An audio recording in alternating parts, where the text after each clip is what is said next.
3 seconds before you start. We live. We live.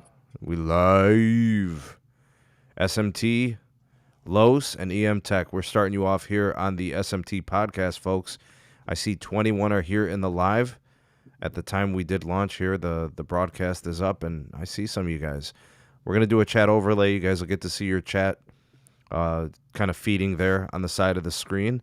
We should have some people jumping on, joining us here, and getting in on the convo. What up, Greg? You know, Greg's probably going to have some booty AirPods or something he's going to try to use. Man, what are you talking about? So I just had to connect them, man. I just had to connect them. I wanted to give you a few seconds leeway, you know. All right. Come on, man. So the trick to mobile with Restream, you want to use wired headset on mobile. It works. No, I got my laptop. Yo, what up, B? Okay. Oh, snap. Brandon's up in here. I know. B's doing... We'll see if we can get him in there, too. Yeah, I hear you, Austin. Absolutely. Let's do some shout-outs. We got Mojo. We got Josh. He's here. Juan, Woody, Austin, Trex, RFK. What up, man? Okay, we're going to try Brandon again, I think. But please tell me you're not trying to stream on Chernobyl, bro. See, this is what I'm talking about, dog. Doesn't he have Comcast or something? Mm-hmm. Get on the Comcast, dog.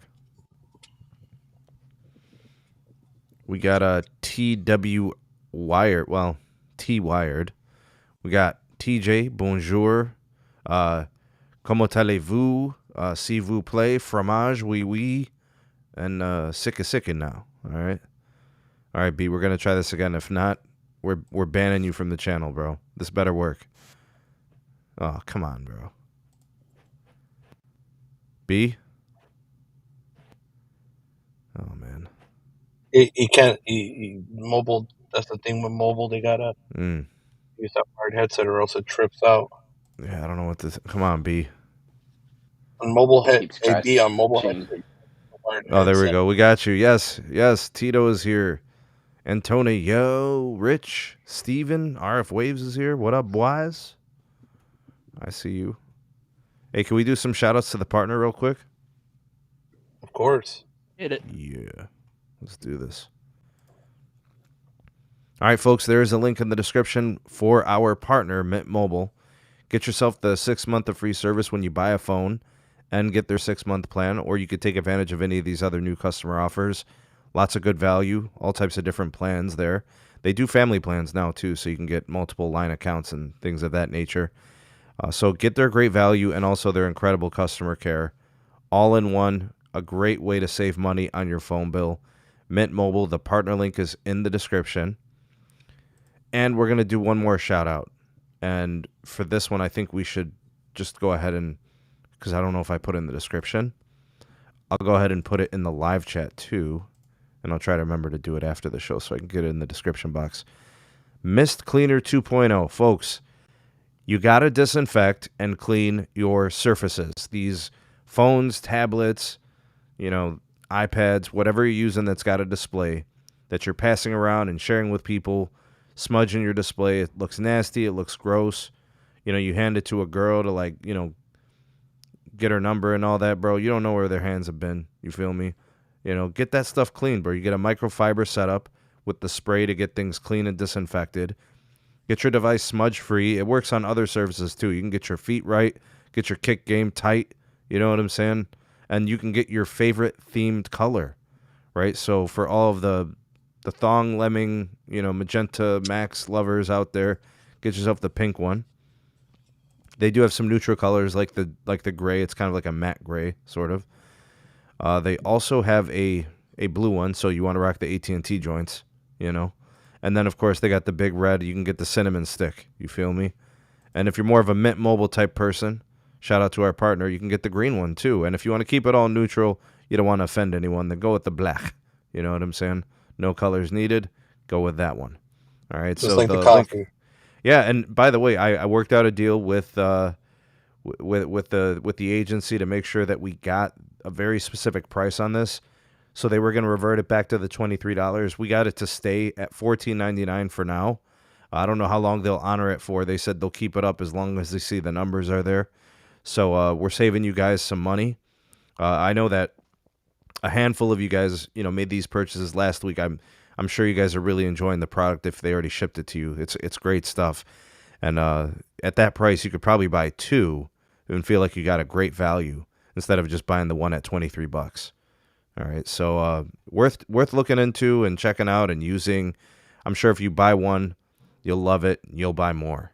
All right, so check them out there. It's the Mist Cleaner 2.0. Get your stuff right. Get your game tight. And keep things clean. You know what I'm saying? Mist Cleaner 2.0. Yeah. So what up, y'alls? What's happening? ¿Qué pasó? You see it, dog. We doing the live stream, homie. I actually just want to cover a couple of things here. The first one is from AT&T and their fiber backbone, dude. Some crazy numbers I want to share with people. Let me show you guys what's happening here. I had no idea, the amount of data that goes through some of these backbones, of these networks. Check this number out, Los. 594 PBs. What in the world is a PB, sir? A PB. Exactly. This is nuts. So it says here, the VP of the Network Core Infrastructure Services, Mike Satterley, told Fierce it's a 400 gig based IP backbone that carries 594 petabytes of domestic traffic each day, and noted plans are in place to ensure its core architecture can scale as bandwidth demand rises. So what does that mean? What's the next step? From 400, 800, 1,000, what's the next step? I don't know. And they need more, bro. They need all the petabytes, bro. Damn, that's crazy. Yeah, it says here 52% of the aforementioned traffic runs on its new disaggregated infrastructure powered by Broadcom, Silicon, and DriveNet's network OS. By the end of 23, it's looking to push that figure to 65%.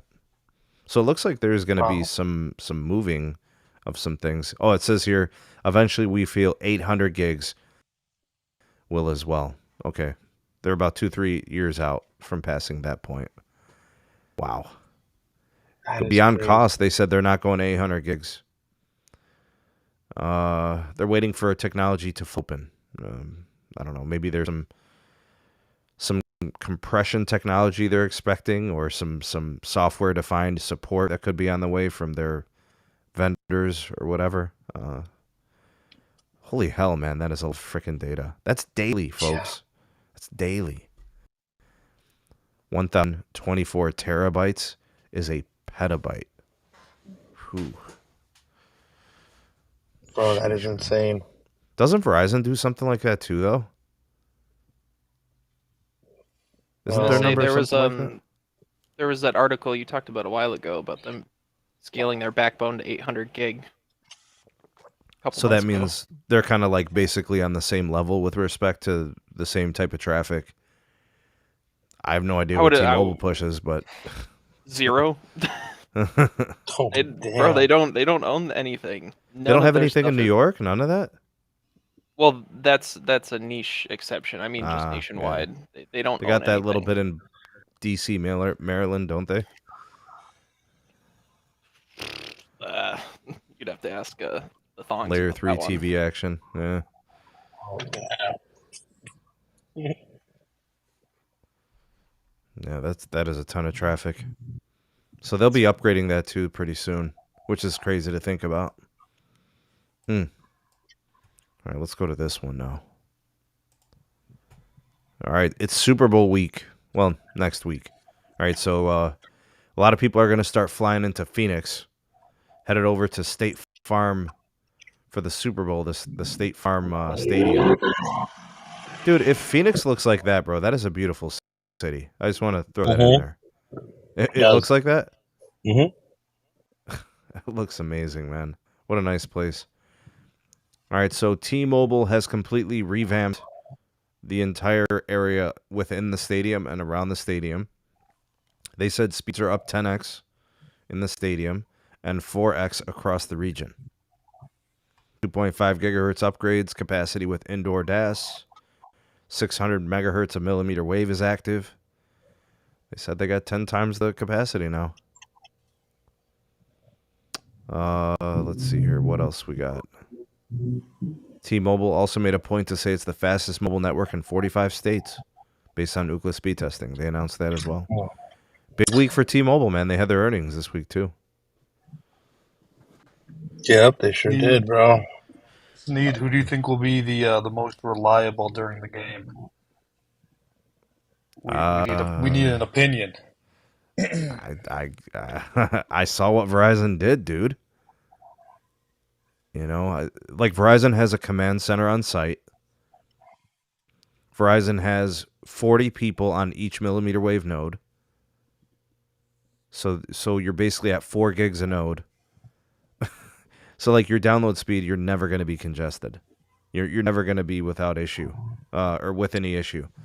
The uplink, they said they gave a lot of attention to the uplink capacity. I don't know, Verizon's got DAS, they got millimeter wave, they got small cells. They did the surrounding suburbs too. You know, they didn't just do the stadium and outside of the stadium. I got to say it's going to be Verizon. Phoenix is one of those markets where Verizon is really good. They upgraded a lot. Yep. And then they added more. They bolstered more for the Super Bowl. And they're the NFL partner. They're not going to, you know, they're not going to drop the ball. You know, and I think more telling for Verizon is the fact that like they've been working on Phoenix for like 3 years. Like since they first got, you know, millimeter wave going and then they did C-band. Like Phoenix is a great area for Verizon networking, you know. Go ahead. So it's neat. I've been seeing the upgrades starting to happen here because Super Bowl is going to be here next year. Oh my gosh! I might have to come out. So I'm starting to see all the upgrades, bro. Small cells everywhere, bro, in random places that you wouldn't think will have small cells. Well, they did get that contract, so the contract is a big contract for Verizon with the city. What's up, Austin? Nothing much. Good to have you, buddy. How are y'all doing? Do I sound good? Excellent. You sound excellent, man. Thank you. Now, Sneed, like I was talking to you earlier about, I got a friend who lives in the surrounding suburbs of Phoenix, and he was only receiving C-band coverage at his apartment, and he's got millimeter wave now. So they're going hard, the suburbs. It's good to see. Anybody taking advantage of that wonderful 5G UW for home internet to compete with fiber cable? I have fiber. I can't get any better than that. Yeah. I mean, I don't get good service on my house, so there's nothing to switch to. Fiber, I deal with crappy cell service. Well, what I'm saying is, like, let's say, for example, you're in one of these cities that get these great, you know, focused upgrades. You know, Verizon comes to your town, serves you the Super Bowl fixins, and you got a cable operator or a, you know, unreliable cable operator or expensive fiber, like maybe AT&T tried to jerk you like they did to me. Or like in my case where Xfinity, when it pours too hard, it goes out. It loses connection. Yeah, so crappy cable, right? And then, like, what if they get these nodes going? You know, what if they start putting up the millimeter wave nodes in your neighborhood and they'll give you a gig down and 100 up on a $25 a month, you know, ultra wideband connection? They would have my money quicker than this stream ended. Mm-hmm. If it was millimeter wave, I would take it. If it was the C-band offering, it would definitely depend. Well, I don't know. It sounds to me like Austin might think about it because of the unreliability. He was talking about cable going out when it rains. I get 600 down. I get 600 down by 25 up. I'm gonna leave it to the stream, the audience, to guess how much I pay per month. 600 by 25? Yes. 80? What do you think, Greg? I already know the numbers, so I'm not playing. Oh, yeah. Well, does anyone else want to take a guess? We'll see what the chat has to say, and then I'll give it up in a little bit. Hundo. Oh, we got a hundo in this chat. Oh boy. Yeah, You know, man, the I'm only lucky I'm on. Go ahead, Sneed. I was gonna say the only network we don't really know for sure. Oh, here's the AT&T news. Okay, this is cool. Go ahead, Greg. I completely forgot what I was gonna say. Oh yeah, the only reason I'm sticking with fiber for now is because I'm on promotional pricing. If I don't get my promotional pricing, I go up to like $130. Sheesh. So they better keep me on promotional pricing. Uh-oh. So, Sneed, so I was looking at this, and does Verizon have holdings for 2.3 and 40? Because I'm looking, and there's Nowhere areas where they're saying that national. they have Nowhere that national. they I've have never even holdings heard of for. them having it, honestly. If they had it, it must be, sporadic or something. I've never heard of them having it. Okay. 2.3 Carlos, do gigahertz. you? You're talking about N30, band 30. No, this is 40 and 40. 2.3 gigahertz is WCS. This is between 2300 and 2400.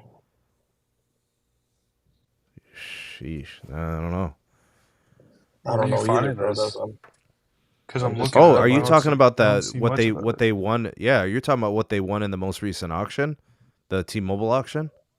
That's what it is, right? Yeah, but that would be N41. It's 2.4 gigahertz. It's like 2.45 something, all the way up to like 2.65 something. Because They I just they looked up did win N40. something. It's because I looked at N40. It's a TDD band 20. It says 2300 S band on Wikipedia. 2300? No, dude, that must 20, be international. 23, 23 to 2400. Yeah, It that said must in be block. must be international, Doug. Okay, then this is the wrong article. Is wrong. Okay. Yeah. Well, there's people in the chat that say my bill's 65. One says 65. Aloha Android says 50. I wish. Let me get to some of the chat. I don't want people to think I'm neglecting them. It's just a lot going on in the chat. It's hard for me to see everything, folks. Christopher is asking if N41 or N71 is better indoors. Currently, the N77 is better indoors, but I think only because T-Mobile still hasn't gone full power with N41. I think there's some limitations due to bandwidth. And in my market, not all their tower sites have massive MIMO gear. So some of the newer sites do. Some of the newer sites don't. The older sites don't. So it just kind of depends on your market too. If it's Ericsson and it's massive MIMO, it'll probably be really good. If it's Nokia and it's kind of a situation like in my market where it's a mixed bag, you're probably not going to like it all that much. Verizon only uses massive MIMO gear. AT&T only uses massive MIMO gear in Cleveland. So I can speak to it. It's pretty good indoors. I don't really have problems with it. The N41 is a little touchy. That should change in the future, though. All right, so we'll see. And the uplink is your biggest issue, correct? What's that, Greg? The uplink is your biggest issue, correct? So bad, bro. Like, I'm very happy when they change the configs here in my market. The download will be N41, and then the upload will go to N71. And it probably increased my uplink like 10x. It went from like 3 megabits down uplink to like 30. It's great. Damn. So they fixed the issue. Yeah, but it's just a shame that all that bandwidth can't be used on uplink. You give some, you take some with frequency. There's no perfect frequency. Facts. What's up, tech guy? He said, I believe you did a video back about fixed wireless access data showing where it was just as reliable as POTS fiber. You know, man, the only thing I can tell you for sure is uplink customers, like people that need more than 50 to 100 megabit per second uplink, just unless it's millimeter wave, you're just not getting it. You know, there's some big files that I have to upload for my channel, and over the fixed wireless access on the C-band, it's painfully slow. It takes over 10 minutes to upload a video, which is fine. It's not a big deal. It'll get uploaded, and it's fine. But like with the fiber, it's done in like 2 minutes. You know, by the time I do all like my thumbnails and all that stuff. Holy Frankie. Damn, Frankie. Yeah. Appreciate that, Beam, man. bada Wow. boom. Wow, really nice, man. Thank you, bro. I'm pretty sure that's Frankie's second one like this. He had another one last week, man. Thank you, bro. Wow. That's very crazy. generous of you. Yeah. Didn't say Incredible. nothing. Just yeah. Oh, appreciate you supporting your content creators, man. Thanks for all that you do. And by the way, with the way that things have been going with YouTube lately, with ad sharing and the ad revenue and all that, things are Carlos, you know what I'm saying? Things can get rough for content creators. So when you support your content creators directly like that, it helps. We also have a Cash App. We have a Venmo. You know, we have other apps for you to make your donos where the creator can get more of it, and you know, YouTube doesn't have to take their chunk on every little thing. You know. Thank you, man. Appreciate that very much. That's a super duper chat indeed, Ricky. Oh, so Sneed, I don't know if you heard about the thing that Verizon was talking about. Using IAB. Yeah, man. And they're going to use it over the 3.7. So I guess in areas where they have 200 megahertz of it, it wasn't because they're going to deploy 200 megahertz on air, as they're going to use 40 megahertz of it for wireless backhaul. So here's the problem with that. 40 megahertz of bandwidth on a 1 gig circuit, even if you daisy chain it. 200-300 megabits on the site for backhaul. You can get that right now with microwave. You're going to daisy chain it. You're going to be running multiple sites. You're going to want to use millimeter wave. You're going to want to use 400, 500, 600, 700 megahertz bandwidth. Oh, yeah. They're going to be doing that too. I think that's the only way to do it. I do not think you want to do 3.7 gigahertz for IAB. I mean, why did you get all those millimeter wave licenses? You know? They're going to use both, bro. They're going to utilize both. That's what I was... That's a shame. You do not buy $30 billion, $40 billion in C-band to use it as IAB. That is spectrum for devices. You know, that is not IAB spectrum. I do not like that. I don't. I mean, if you can go from, if you're going to daisy chain IAB situations, 1 mile at a time, 1 mile, keep those access points up, no obstacles, line of sight. Dude, you could run it for 10 kilometers on one circuit. If I can get one 10 gig circuit and daisy chain 5 sites for a 50-mile stretch, I'd do it. But I'm going to do it with millimeter wave. I'm not doing it with 3700, bro. I think this is kind of going to be like a last resort for Verizon. It's not going to be their go-to move. Their go-to move will always be fiber to the site. This is for your 1% sites. Or less than 1%. Yeah. This is for the site that you got approved for. You got power there, but there's no way to get backhaul up. I agree with you on the millimeter wave. There's no available microwave licenses, and millimeter wave won't reach. This is last resort, panic button resort, I feel. Yeah, but it could work though. It could work, but I don't think we should be treating it as this is a waste of spectrum. You know, it's useful in the fact that in those areas where there's nothing there, they'll be able to provide service. Or they can use it as a temporary solution. It's you find me a fiber builder that's willing to do it out in the middle of nowhere. Appreciate you, Pete. Thank you, man. Updated their coverage map at AT&T a few days ago to show 5G plus coverage in the market, which is great, except it's not active yet. Anyone else seen this, assuming it's launching soon? So, look, I'm one of the few people whose 5G plus for AT&T is actually accurate in my part of Ohio, but there are people who are pissed at AT&T for not having accurate maps. Yeah, go ahead. St. Augustine, Florida at Buc-ee's, AT&T claimed 5G plus. I had boots on the ground. It is not there unless it's DoD, and I confirmed it with Lavendi. It is not there. Which device were you testing? Man, I was testing on a 13. He had a 14. Oh, then no. Nope, it's not there. It's not on. Yep. the Yep. map is incredibly inaccurate. It was Incredibly.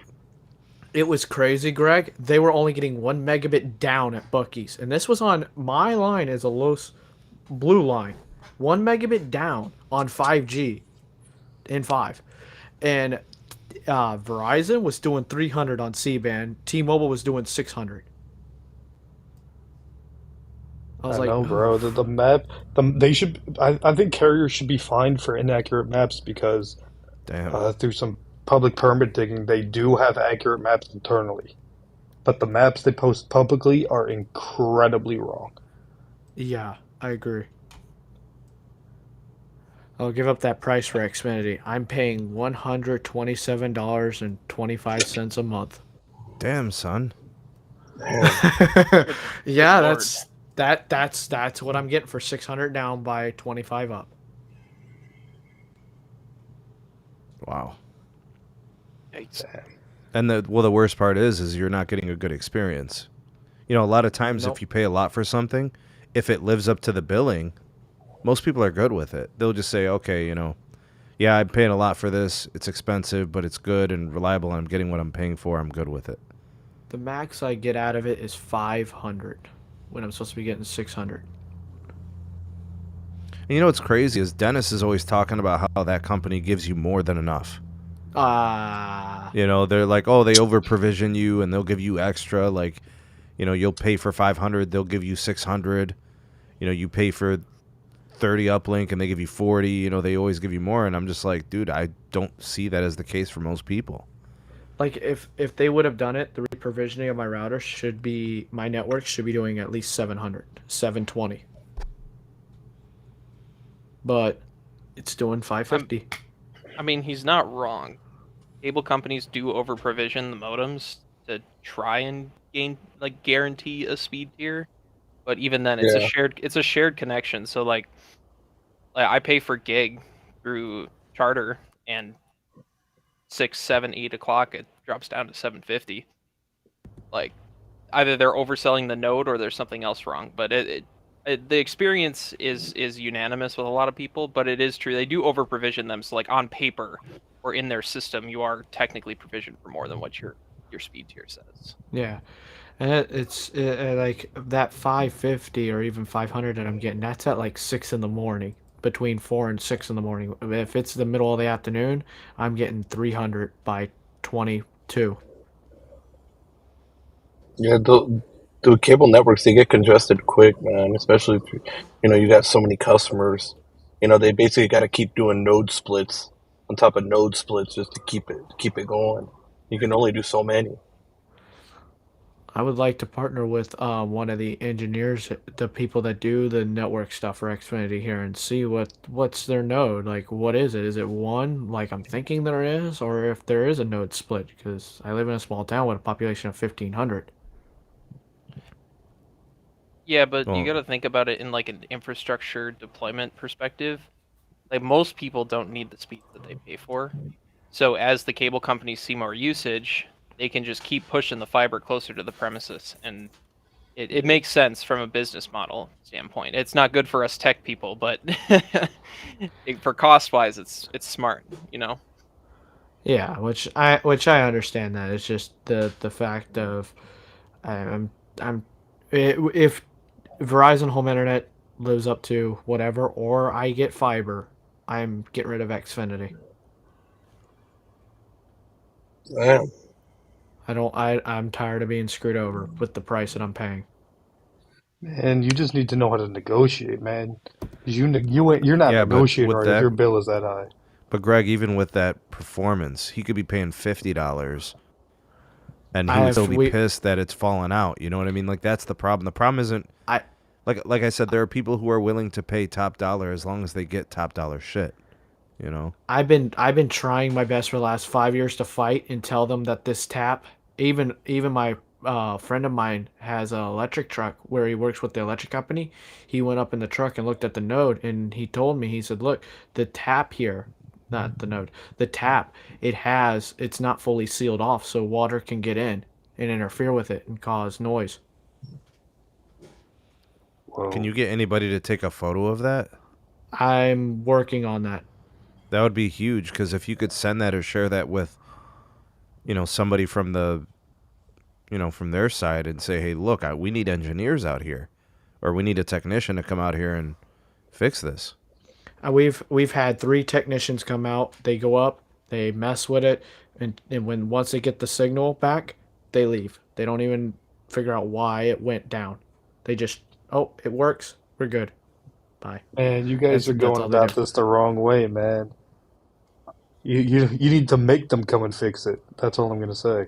Oh, so get like me and Carlos did and go Incredible Hulk on that thing and just jack it up to the point where they have to come and replace everything. Yeah, exactly. I'm not recommending it, but I'm saying that is an option if you want to do that on your own time. Yeah, I think you'll get the desired outcome of replacement. I mean, it'll be a lot faster. I mean, the electric company does need to work on their pulse, so I told them, hey, free game. Man, you just gotta get a rope, man. Get a rope and fly it over the top. And hope for the best. And hope for the best. And I have a vehicle here with a winch.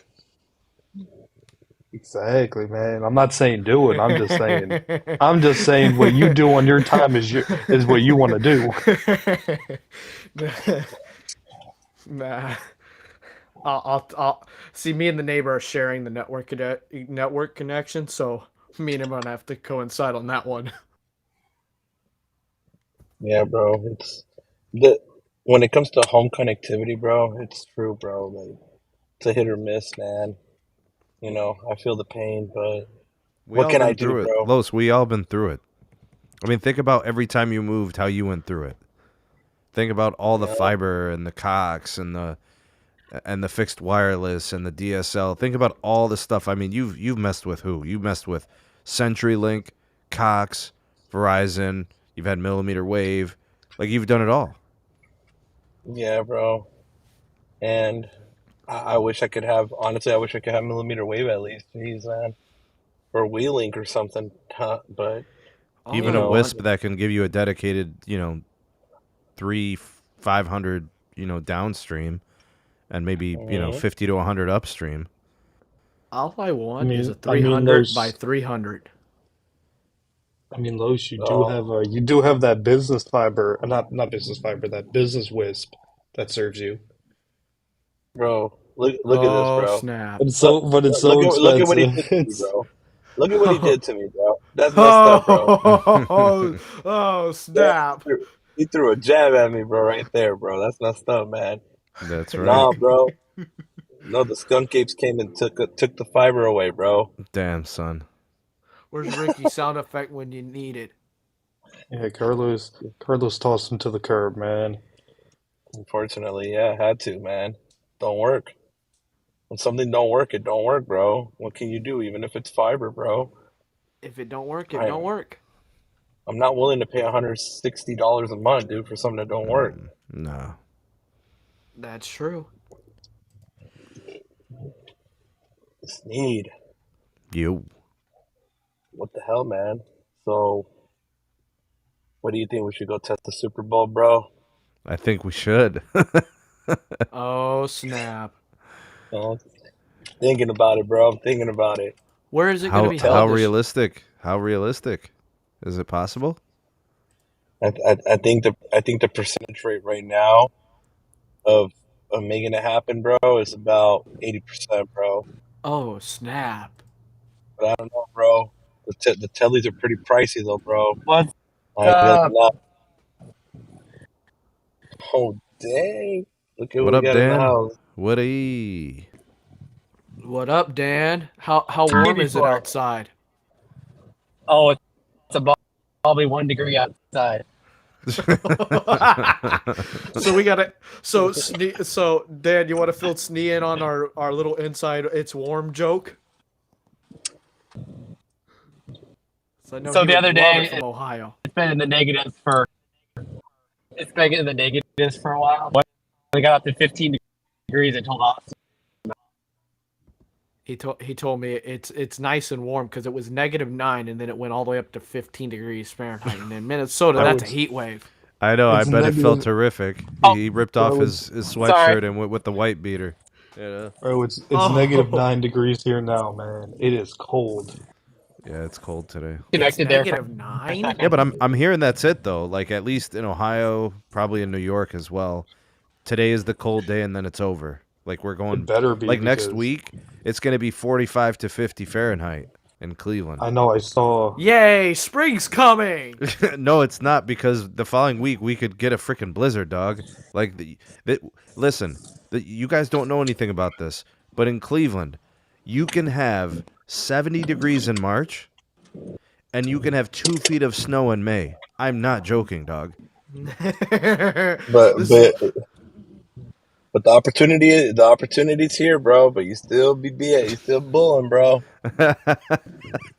hey, Right now you could be at there's a 62 reason. degrees. Right now you could be chilling. Hey, Carl, what's the status on that snow in the mountains when the wind blows? Oh, bro, it's on the way. What are you talking about? Half of it is already gone, bro.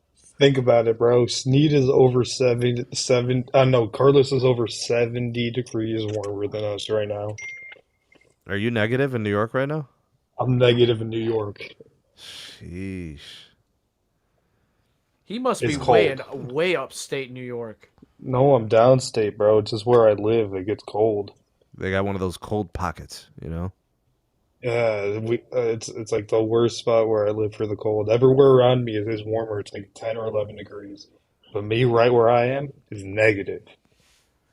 Where my Yeah, man. friends at up near near Buffalo, New York.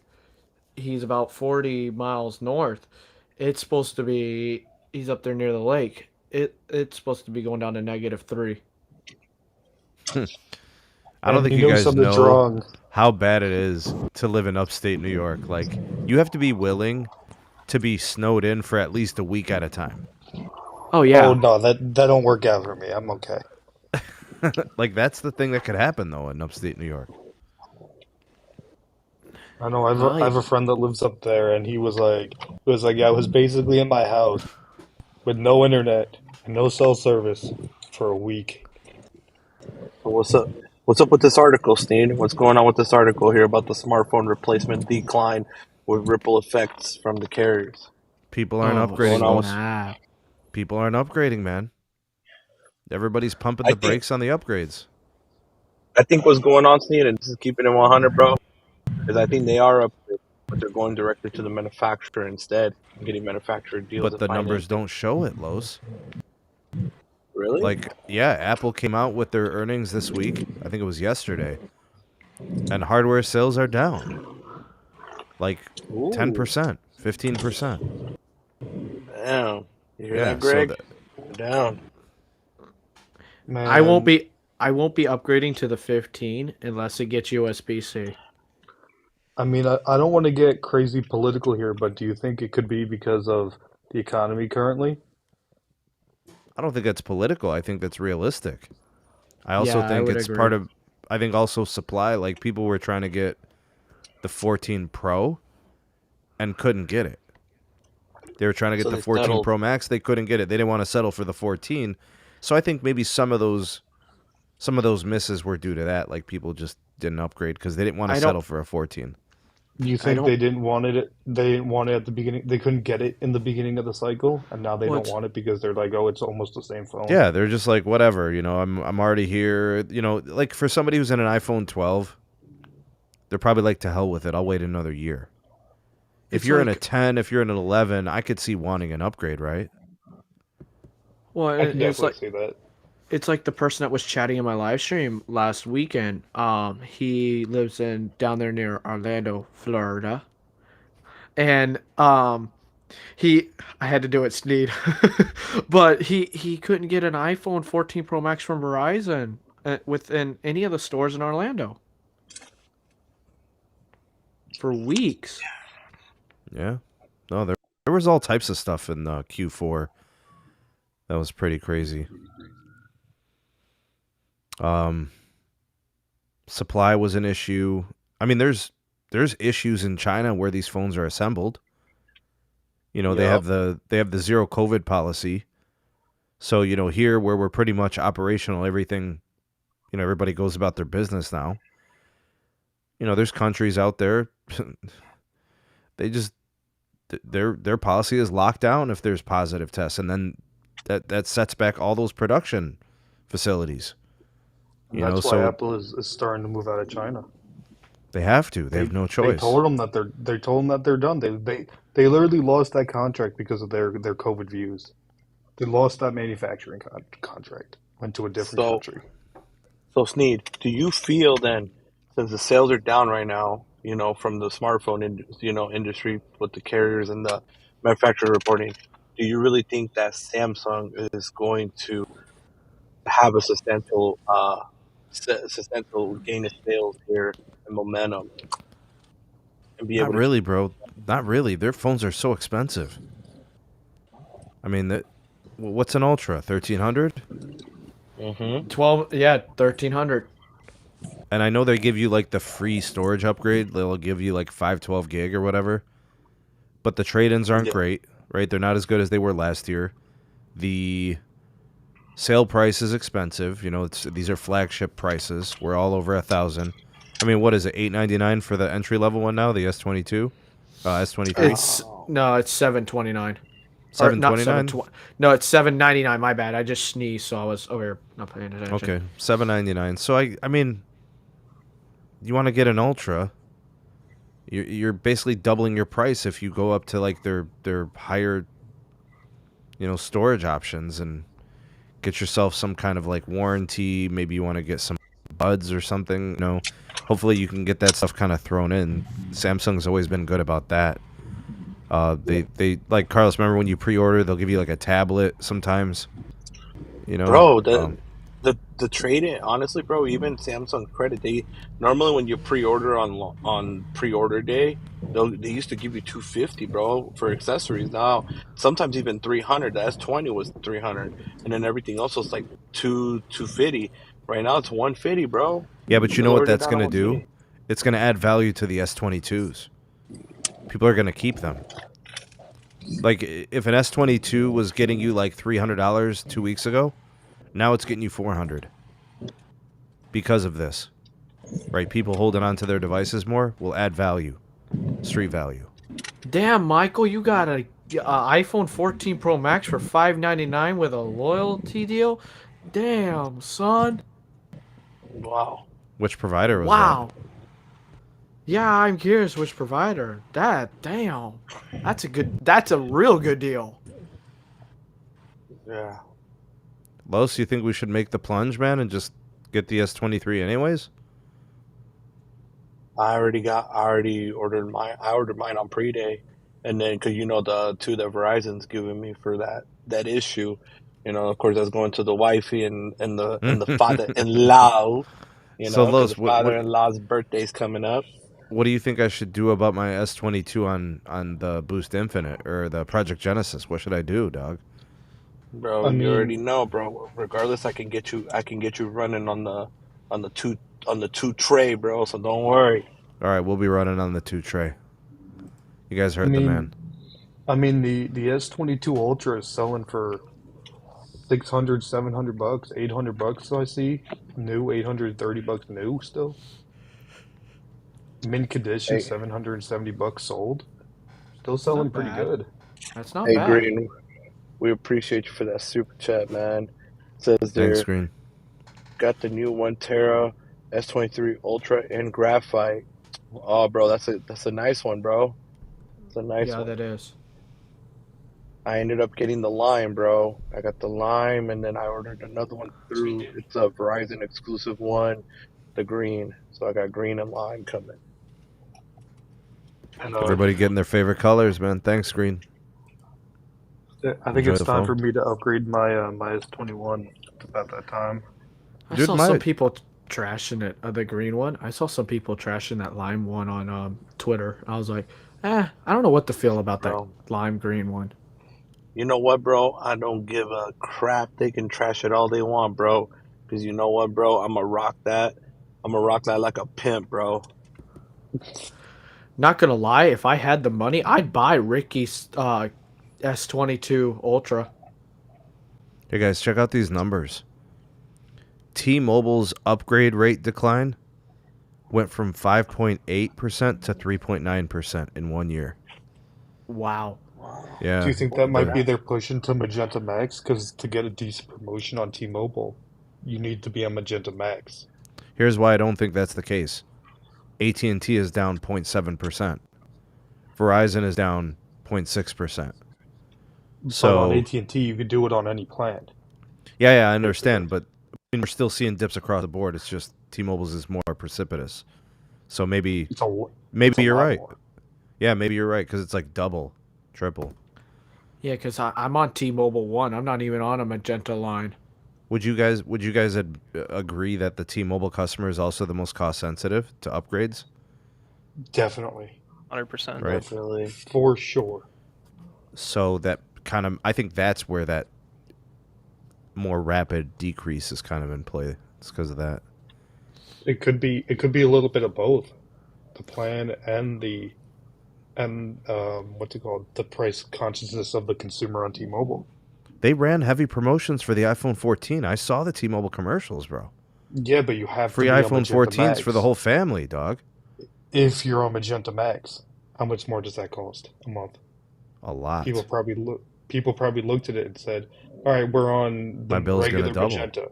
Yeah. My bill's going to go up $60-$70 to get these free phones, but I'm paying more on the plan. I'd rather go out and buy it straight up." Yeah. Greg I'd own sounds it. like Greg sounds like me when the fact that I was trying to get T-Mobile One International a few weeks ago for the hotspot because I travel a lot and I'm with me and a few buddies produce a show and I was like, yeah, I'm gonna try to get this, and then T-Mobile's like, no, we want to upgrade you to Magenta Max, and I'm like, no, my bill's gonna be instead of 36 or even $40, it's gonna be like 45 a month per line, and I had 3 lines. Not doing it. Yeah, Sneed, when I originally read that headline, my first thought was, okay, well, these carriers have been increasing the terms for their rate plans for the last 2+ years. 3 years, right? 3 years, yeah. Mhm. I mean, we're AT&T and Verizon are both at 36 months. Like that's gonna make all those customers that would have been coming up for an upgrade or on these phone cycles are gonna have to wait another 12 months. But the fact that T-Mobile is seeing such a sharp decline in their upgrades doesn't really. There's something else going on, and it's got to be reactionary from the customer. Not wanting to spend extra money, but Yeah, but I think it's a combination of all the things, and that's why the dip is so dramatic. Like if it was one thing, the percentage would have been like 0.2%, 0.4%. But because it's the economy, because it's the 3-year installment plan, it's all those things. So like, it's more than 1%, almost 2% in the case of T-Mobile. yeah, it'll be interesting to see how this plays out because you would think that the carriers would want to offer some pretty hefty discounts to kind of combat that sharp drop. But So look at it like this: the one carrier who has been paying the most, like the best promotions to get customers to switch to them and keep them, has been AT&T. Yeah. Who was the first carrier to go to 36 months? AT&T. AT&T, right? So I think that's the connection. The move to 3 months was very simply to guarantee a better, recovery on that investment for that conversion. Because if a family of 4 comes in, gets 4 brand new iPhones on 3 years, I mean, if they stay for that full 36-month term, AT&T makes out like a bandit. On a 2-year on brand new iPhones, the return is what? It's wins after month number 14, right? So they got to basically make it past the first year, and then they could start making money. In this new structure with 3 years, they're making money from the 14th month for another 16, 18, 20 months. They feel good about that. Now, Yeah, Sneed, what do we you could see you, think? Dan. We could see you, but I don't hear you if you want to do a sound check. Can you hear me all right? Yes, sir. Yeah. All right, Yes, my sir. iPhone's just being messed up. I'm sorry. Not These your fault, stupid man. iPhone 14 Pros. I don't get it. It's iOS with the software. It's not really not much anything anyone can do. Oh, Yeah. Now, Sneed, how do you feel about this? So I was looking at Verizon, and they're doing this right now promo. You get the two tray, bro. You get the tabby, and you get the watch, bro. You get the whole combo deal. Mm. Yeah, but you have to keep active service with all of them. Yeah, that's the They're catch. not- That's the So catch how much? 22. So the watch is what? $10. The tablet's what? The 10? the watch the watch is $5 because 50%. So Mhm. $5, and Mhm. the tab easy could be 15 to 30 depending on the plan you choose, Okay, call it 15. We're at $20. and then plus your line.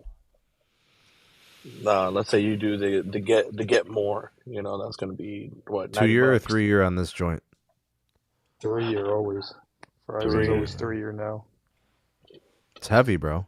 It's the tray, bro. It's the deuce It tray. sucks. I'm not It committing really to a carrier sucks. deal like that. No way. That's 3 years is a long time, bro. I mean, we got used to 2-year contracts back in the day, and we felt like that was forever. Crazy, man. It's just Well, I a mean- retention strategy at the end of the day. That's all it is. I mean, it's That's all- retention, but also people aren't like outside of this little niche. People are hanging on to their phones a lot longer than they used to, 4 years? or plus. I mean, my Your iPhone average 12 still consumer. runs. My iPhone 12 still runs fine. Mine never ran fine. I was glad to get rid of my shit. Same. Well, this is a refurb, so we're in the same boat. I Actually, did no, 2 mine was a 12 refurbs. Pro. My 12 Pro was a nightmare. My 12 was actually fine. So Sneed, like Yeah. a lot of the phones now that are coming out, bro, they just look the same, bro.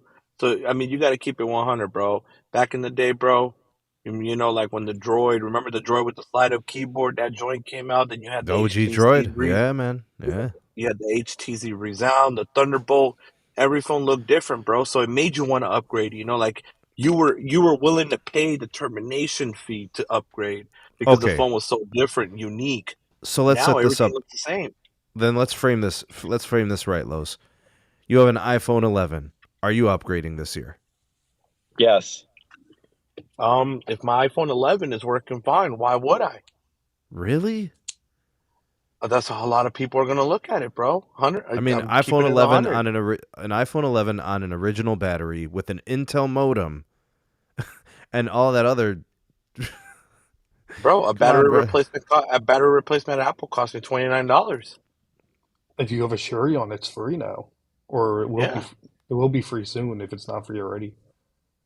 Because that That's what iPhone I'm 11 is an LTE only phone. I mean, you're not even connecting know. to the best parts of these networks, man. You're I talking don't about think the people average care. Joe Blow. So we got to. Talk about the So this average is Joe something Blow. we got to mention, Doug. So check this out. The best connection on Verizon right now is mmWave.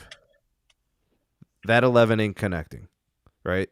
The second best connection on Verizon is N77. That's not connecting on an iPhone 11. Okay, let's move over to AT&T. AT&T is the only carrier we could say for sure, for everyone, where an iPhone 11 is passable because their LTE network is so robust. Like with Verizon, if you got a good band 48 market, then maybe you could make the argument it might be worth it, like to mention. But like T-Mobile, if you're on an iPhone 11 on T-Mobile, your experience is going to be like redheaded stepchild status, bro. Yeah. Because yeah, most it of their is. spectrum, their best bands are on, our N71, 15 megahertz in most markets, and N41, which is 100 megahertz in most markets. And you're not aggregating it. You're not getting 5G access. Like, those are the best parts of that network. So the carriers aren't even really truly, outside of AT&T, I feel, aren't really supporting that to a usable extent where you're actually going to enjoy it, I But mean, if you're talking about your average Joe Blow, he just needs his YouTube to load. The younger kids, they want their Snapchat to load. Yeah, They but want I've their seen emails to iPhone send. 11s buffer video, dude.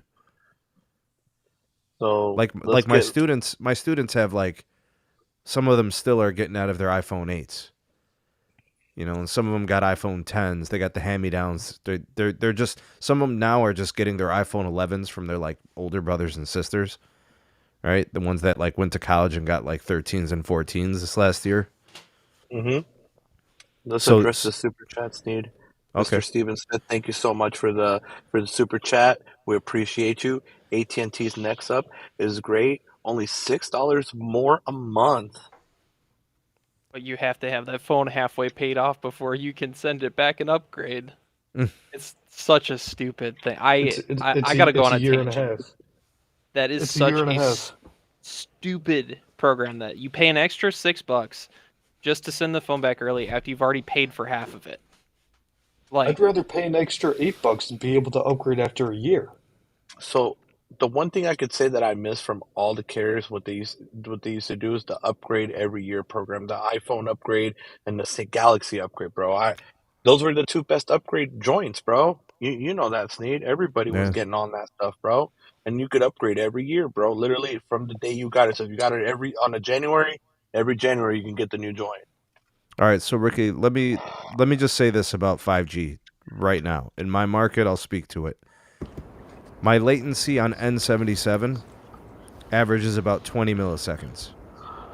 My latency on LTE averages about 39. So I just thought I'd throw that out there. That's on Verizon, you know, so I just wanted to throw that out there. In my area, LTE averages my HQ about 45 milliseconds, 5G 25 milliseconds, download speed 25 on average, 5G ultra wideband 250. Yeah, and then You know, the bandwidth is on the 5G side too, so you know they're getting all the Yep. love. Go ahead, AMTech. who cares whether it's fake or real? As long as you're seeing improvements in the network, as long as your experience is better, who cares? Exactly. At the end of the day, the meeting a standard doesn't mean anything in real world experience. You could have something that's standardized and on the books as meeting a standard, but it could still suck. At the end of the day, if your end experience with whatever upgrades they're doing to the network is good, I don't see a problem with it. It's real. It's real. Your experience is real. You know? I'm sick of that argument. Well, I think the other piece of this is going to be dependability, reliability, range. I mean, there's some nuance to it, but if those things are better, then yeah, the upgrades are real. So we got to give Mr. Weasel's been just sitting here, man. What up, you know what the Weasel? heck, Mr. What Weasel? up? Why are you being quiet over there? Yeah, well, we can't hear him. We can see his little avatar move. I think his mic is messed up. Yeah, that's why he's being a little weasel behind the scenes, bro. What the heck, bro? Fix that mic. Man, he got a good setup too. That's the messed up part. But his computer doesn't work too good. He needs a reset. But no, it's a little ghetto, if you know what I'm saying. Oh, is he at Metro? Snap. Is he on Metro? No, we can't hear you, Weasel. No. Or as we like to call it, Getro. No. So I think, bro. I mean, the upgrade cycles needed. That's what makes it tough, bro. It's just a lot of people are looking at, you know. So here I'm gonna throw a wild card here, the biggest wild card. So you got what's his name, Jerry Rig. Mm-hmm. He's still rocking an S10 Plus, bro, or S10, the one with the pen. He's still rocking that one, bro. Yeah, the S10 Plus. Or Note 10. Note Note 10 10. I'm Plus. sorry, Note 10. So he's rocking a Note 10 still, bro, and we're in 2023, bro. And that phone came out 2019. Yep. And he uses so that's what I'm saying, bro. He uses T-Mobile too. And what I'm saying, bro, is that the average person, bro, will still continue if the phone is working, bro. You know, and let's say the worst you got to do is spend $29 on the battery, bro. They look at it, okay, I'm gonna spend $29 on this. or like Los, an iPhone 11, bro. The trade-ins are horrible. But it's not just cellular, right? Like the camera performance today compared to 4 generations ago, that is a substantial difference. 2023 camera systems versus, 2018 camera systems, 2019 camera. It's night and day. And I'm not saying that an iPhone 11 can't take a good photo, but like the sensors have gotten better. The software has gotten better. The data stitching, between the images and portrait mode. I mean, they're like, if that person who used the iPhone 11 was to pick up a 14 and take a photo of the same thing with those two phones, the newer phone probably has a 10 times better photo. Probably produces 50 times better video quality, because that's how much things can change in 4 to 5 years. Now, if it's a 2-year upgrade, it'll be better, but it won't be substantially different. I guarantee you the microphone on a newer phone is going to be better. The speakers are going to be better. The Dolby, like 4 years of upgrades, dog, that is a substantial smartphone experience difference. I think at 2 years it's more nuanced, but at 4, I think all around it is worth an upgrade at 4 years for sure. But it's like my mom. Do you think these people care? Do the people really care though? Everything's better. We're not denying that, but do the people actually care about it? Yeah. Well, I mean, if they don't care, then they're not going to upgrade. But if they are like, man, they're like, people are taking nice photos and mine are shit, maybe it's worth an upgrade. Hey, Sneed, what don't we? Go ahead, this is what we need. This is what we need to do, Sneed. So what we should do, bro, and this is actually would be great content to do. And I actually got spare ones that I can actually send your way too. Why don't we try iPhone 11s versus today's tech, bro? Why don't we put ourselves to the challenge? And I got extra lines we can throw on them too, bro. And but see, that's the thing, that's the thing. I don't want to do that. And I don't want to do that. And I'm going to tell you why. And this will kind of answer, Tech Guy's comment. I'm not saying you're upgrading for a camera. I'm saying that you're upgrading for a package with 3 to 4 years of technology improvements and gains across the entire device level. It's the camera, it's the speakers, it's the display, it's the cellular reception, it's the newer bands, it's everything. If I can name 50 things that's going to be better on the new phone, isn't it not worth it? I mean, you have to upgrade at some point. Like, to sit there and bother with a battery upgrade when you know that you can get 30 different improvements by upgrading, why would you change the battery? You would get the phone. I mean, if a trade-in's decent, then for sure it's a slam dunk. Because like you said, you're going to be on a phone for 3 to 4 years. What do you care if you're going to be on installments for 3 to 4 years? But Sneed, you also got to think about this. Like my mother, for example, she went from a Galaxy S5. She upgraded to a Galaxy S9. She waited all the way from the Galaxy S9 to June of last year. I bought her an iPhone 13 for her birthday.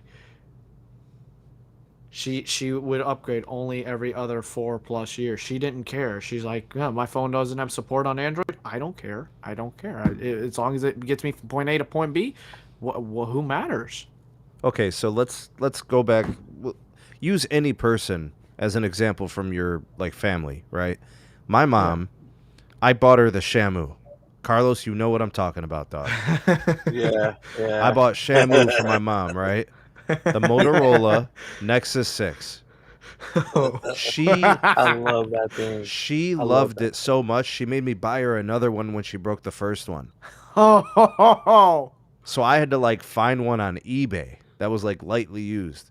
So she used that phone for 4 years and loved it. And she said, find me another one. I said, Mom, they don't make them anymore, and I can't find them anymore. So I had to get her another large phone.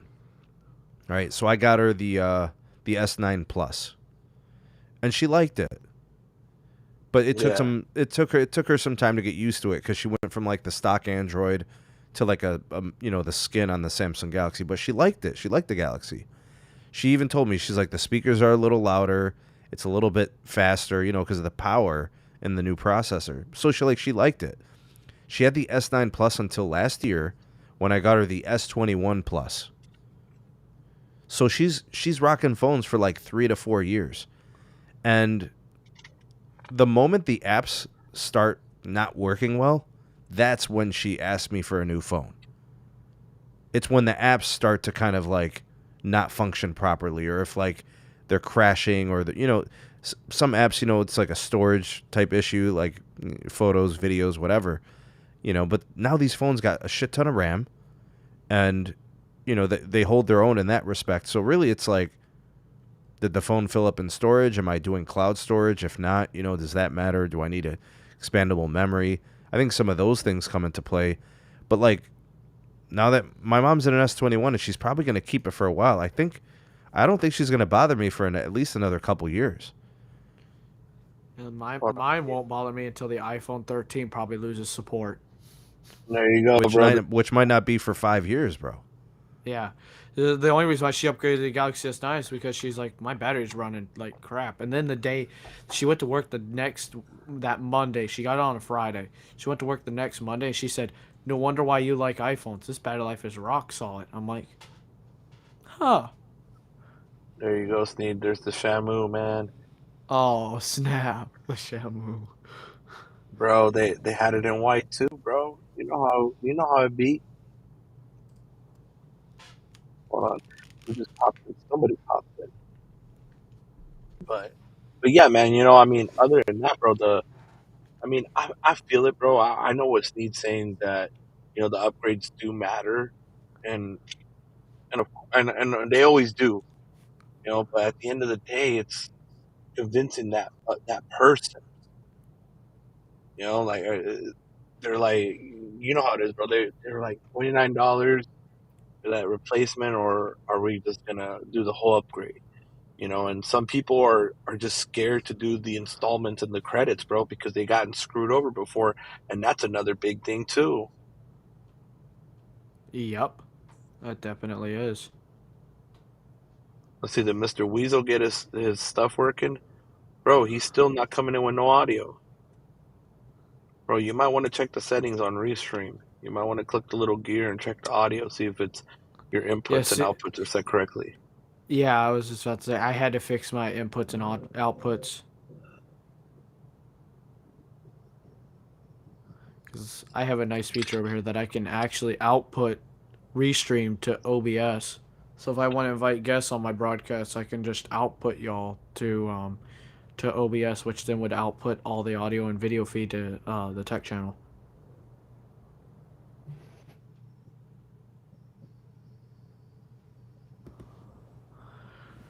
But it's like, what EM Tech? This conversation made me think. I haven't asked my mom how her phone's holding up, and she's got an iPhone 11. And I texted her. I said, "How's your iPhone holding up?" She said, "It's fine until the Chinese weather balloon messes with the 5G." Jeez. Oh wow! Who said that? My mother. Oh wow! Jesus, bro. Oh my God, she cracks me up. That was good. Oh man. But yeah, she's had that iPhone 11 for over 3 years, and it's been fine. I have mine right now. It's active on a Mint Mobile line. Shout out to the sponsor of the channel. And but she's rocking the 5G fixed wireless from Verizon. She's had it for over a year. No issues. No issues. It's been great. That's and she's good. But no 5G on the phone, and she hasn't complained. Because I mean, another factor you guys got to consider too is that the more people that get 5G phones that offload traffic from the LTE network, the better that experience is going to be for those LTE only folks. Until, of course, they start taking bands off of it.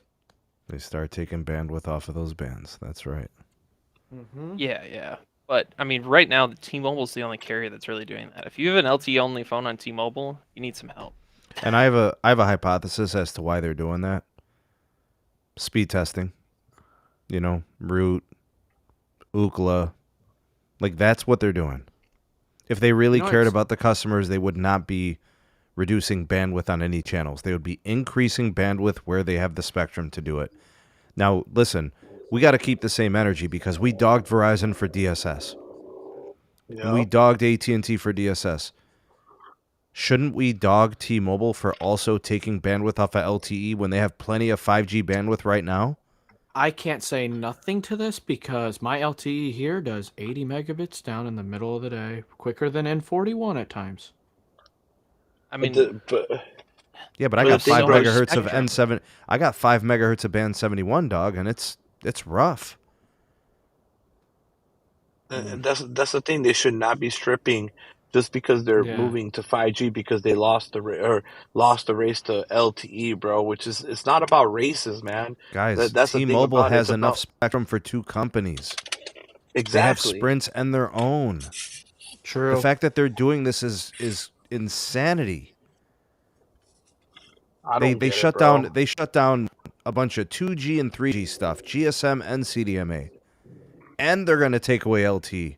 Well, that's just the middle finger to anybody who doesn't have a 5G phone, isn't it?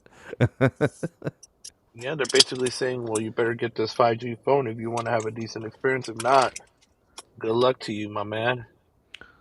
what I don't understand is, so in my market, they've been shaving down PCS. They've got 20 megahertz that they've trimmed down to 10, but they're leaving 40 megahertz of band 41 LTE up. Why? It does not make sense. Because Like, you'd want to increase those 5G channels, the wide, very capacitive channels, and PCS is a great coverage layer where you have the grid to support it.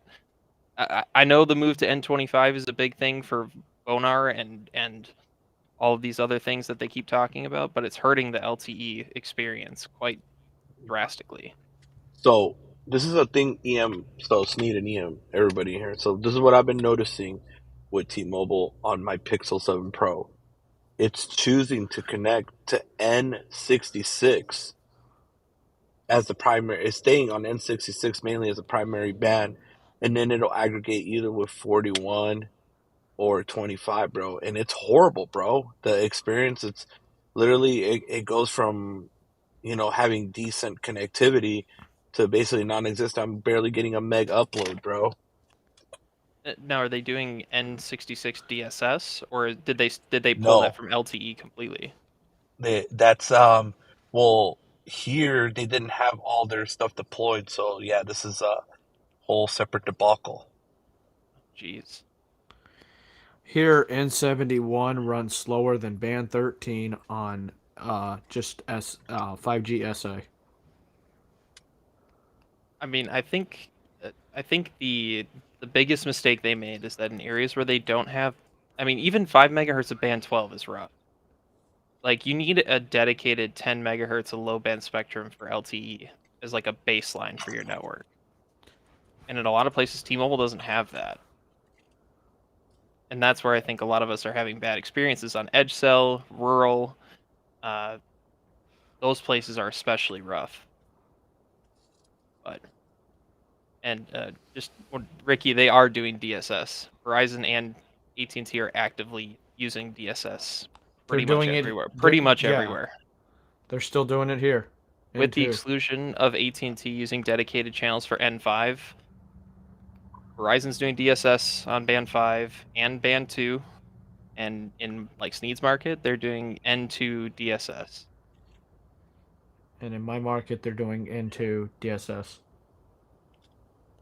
They're not out here. I noticed that they're not doing DSS anymore because on N5 you get uncapped video now. Really? You guys got to know something, man. This is important. This is a very important teachable moment. If the radio gear on a tower site can operate DSS, it is active on the site. What your phone does is going to be something totally different. But every site is still able to do DSS. I'm sorry. I hate to burst your bubble. I know everybody wants it to go away. But Verizon still has plans that do not include 5G ultra wideband. And people have 5G phones on those old plans. Like my wife. She doesn't have the ultra wideband add-on.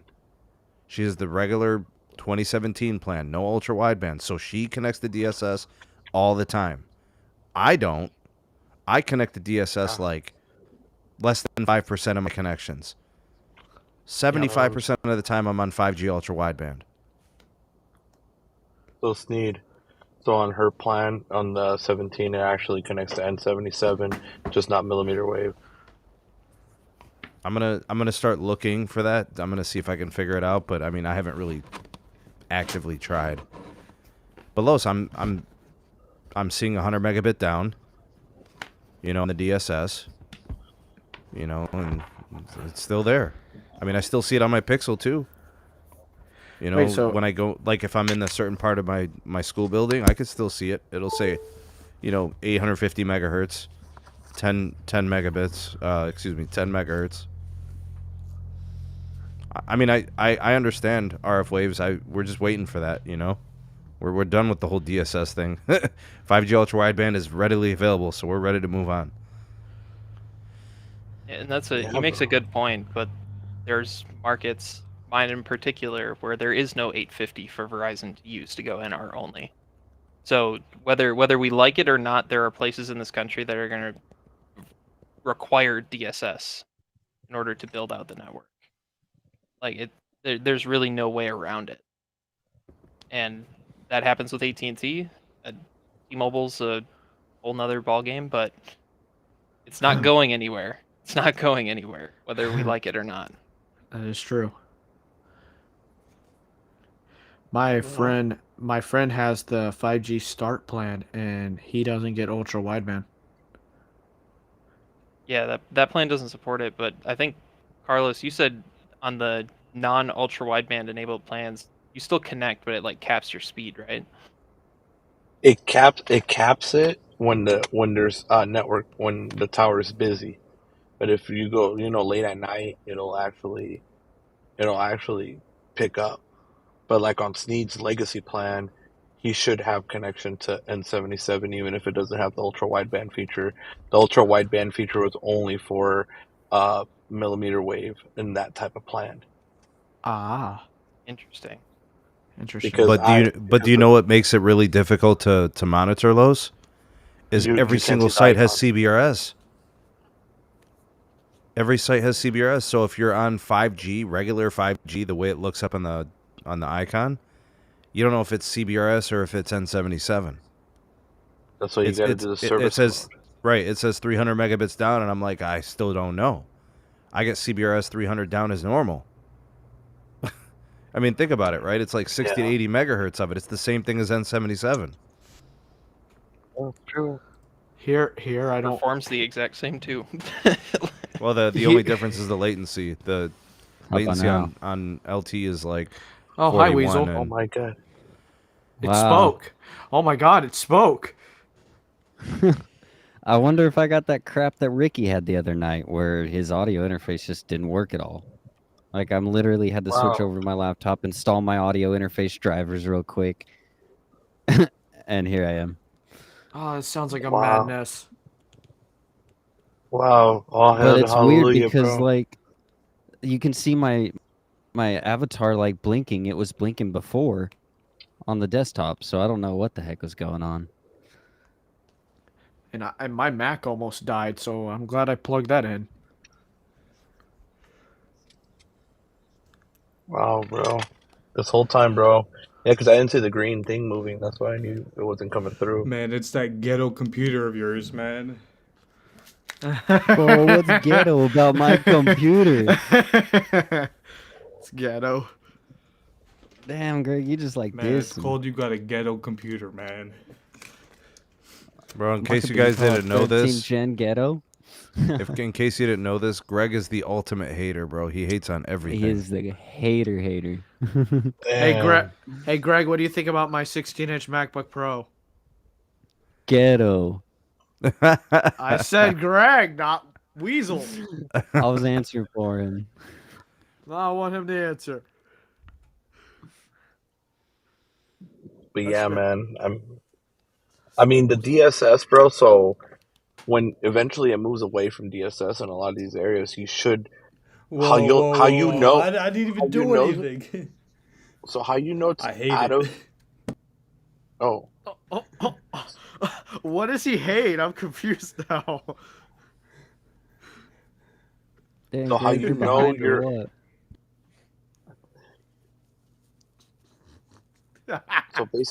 so basically, bro, how you know you're away from the DSS is you just got to do a fast.com, and then if it's uncapped video on that 5G connection, then you know they refarmed it to dedicated. Oh, so they're uncapping all of 5G, not just the ultra Los, wideband and Or I'm Do you not know- even saying anything. I'm muted. Los, do you know how much 850 Verizon has here? How much? Like 50 megahertz. Oh, damn. So It's just like something- here, they got a good It's either chunk. 20 by 20 or 25 by 25. I forget what they have. It's something crazy because they have it's from the Altel days. You know, when they did the Altel acquisition, it was like low band heaven, you know. Oh, wow. Yeah, but they only have 5 megahertz of band too. So, Damn. but it makes the uplink here really good. Like with the tight tower grid, I'm getting like 20 to 30 megabits per second on edge cell. It's crazy. Wow, that's good. Yeah, that's why you guys think I always stream on Verizon. I'm not going to stream on AT&T. They don't have any band 5. You know, everybody's always showing me like 80 megabit uplink on AT&T, and I'm like, sweet, they don't have any band 5 in my county, so my uplink's 8 and 4 and 6 because their tower feel sites bad are 2 for you. miles apart, and they don't have any frickin' band 5. I don't understand how band 14 isn't better for uplink. I really don't. How's your band 14 uplink situation? Mine is horrid. It's all right. It's like 10 megabits, bro, you know, on edge. 5 if it's really bad. But like close to the site, it's like 30 or 40. I think that might Yeah, have I don't- something to do with the preemption for first responders, because Bro, I'm on FirstNet, dog. Don't play with me. oh yeah, that's right. I forgot you're on Yeah. FirstNet. Bro, you got to remember who you're talking to, bro. I got juice, No, bro. I know. All right, But I be but dog. They call me Tropicana. Come on, bro. jeez, oh lord. Oh, shit. Come on, You dog. walked right into that one. You walked into the blue thing. You walked into that. What's next? Yeah. You know, I still don't see good uplink on AT&T, and they've got 10 by 10 of 850 here, so I don't know Bro. if it makes much of a difference. Yeah, but Dennis told me that if you got the 850, your uplink is going to be goated. Ah, I forgot. My Sorry, uplink- bro. Sorry, my bro. My uplink- bad. My bad. Anecdotal experience. Anecdotal. My uplink here is like 35 in this front window over here. Yo, Weasel. Yo, Austin is hanging out in the window like Malcolm X with the shotgun, bro, trying to get a signal. Oh, come on! Come on, bro. Hey, I have a metal roof over my house. Jesus. What can I say? I'm hail proof. I don't need that hail insurance. I hear you, bro. Jesus, bro. So here we got this dude asking right here. Is the S23 Ultra a good upgrade from the S22 Ultra on T-Mobile? Hot take. Uh, Keep your phone. Okay, so if you're on T-Mobile, what are you going to get new? Like, they're not going to deploy any N77 at earliest next year.